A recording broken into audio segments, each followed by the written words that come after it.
దేవునికి మహిమ కలుగును గాక.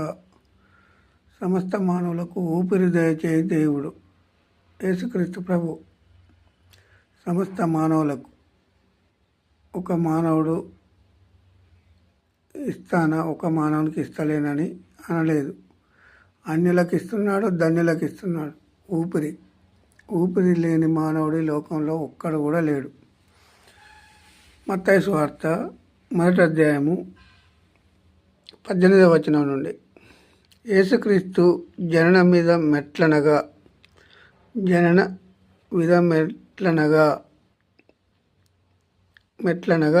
ఆయన తల్లి అయిన మరియ యోసేపునకు ప్రదానము చేయబడిన తరువాత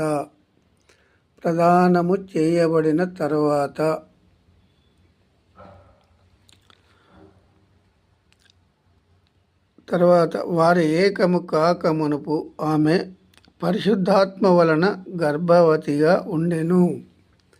పరిశుద్ధాత్మ వలన వారు ఏకం కాలేదు. పరిశుద్ధాత్మ వలన ఏకము గర్భవతి అయి ఉండెను.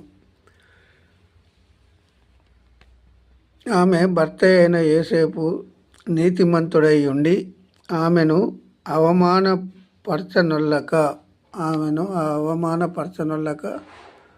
ఏమన్నాడు?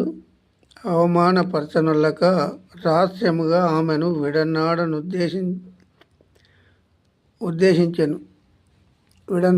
ఉద్దేశించెను. అయితే విడిపించుకోవాలి మరియను అనే ఆలోచన చేసిండు. ప్రదానము చేయబడ్డ తర్వాత వారు ఏకం కాక మునుపు ఆమె గర్భవతి అయి ఉండెను పరిశుద్ధాత్మ ద్వారా. అయితే ఆమె భర్త అయిన యోసేపు నీతిమంతుడై ఉండి ఆమెను అవమానపరచనొల్లక రహస్యముగా విడనాడనుద్దేశించెను.